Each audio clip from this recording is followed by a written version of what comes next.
సార్వత్రిక ఎన్నికల్లో విజయమే లక్ష్యంగా బీజేపీ కాంగ్రెస్ పార్టీలు అభ్యర్థుల రెండో జాబితాను సిద్ధం చేస్తున్నాయి. బీజేపీ తన తొలి జాబితాలోని 16 రాష్ట్రాలకు సంబంధించిన 195 మంది అభ్యర్థులను ప్రకటించింది. తాజాగా 90 మంది అభ్యర్థులతో రెండో జాబితాను కూడా సిద్ధం చేసినట్లు సమాచారం.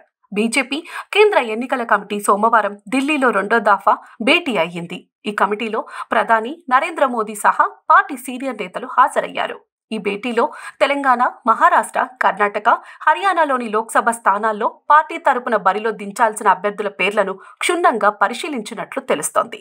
ఈ సమావేశానికి ముందు బీజేపీ అధ్యక్షుడు జేపీ నడ్డా, హర్యానా ఉప ముఖ్యమంత్రి, జననాయక్ జనతా పార్టీ నేత దుష్యంత్ చౌటాలా కలిసి ఆ రాష్ట్రంలోని సీట్ల సర్దుబాటుపై చర్చలు జరిపారు. వాస్తవానికి హర్యానాలో జేజేపీతో పొత్తును పలువురు బీజేపీ రాష్ట్ర నాయకులు వ్యతిరేకిస్తున్నారు. అయినప్పటికీ జేజేపీతోనే కలిసి వెళ్లాలని బీజేపీ అధిష్టానం నిర్ణయించుకుంది. పార్టీ లోక్సభ అభ్యర్థులను ఖరారు చేసేందుకు కాంగ్రెస్ కేంద్ర ఎన్నికల కమిటీ సోమవారం ఢిల్లీలో సమావేశమైంది.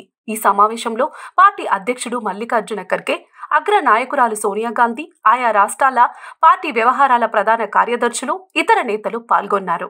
గుజరాత్, రాజస్థాన్, ఉత్తరాఖండ్, మధ్యప్రదేశ్, అస్సోం రాష్ట్రాల్లోని 60కి పైగా స్థానాలపై చర్చించారు. వీటిలో దాదాపు 40 పేర్లను ఖరారు చేసినట్లు విశ్వసనీయ వర్గాల సమాచారం. మధ్యప్రదేశ్ మాజీ ముఖ్యమంత్రి కమల్నాథ్ కుమారుడు నకుల్నాథ్ను చింద్వాడా నియోజకవర్గం నుంచి మరోసారి బరిలోకి దించాలని కాంగ్రెస్ పార్టీ నిర్ణయించినట్లు తెలుస్తోంది.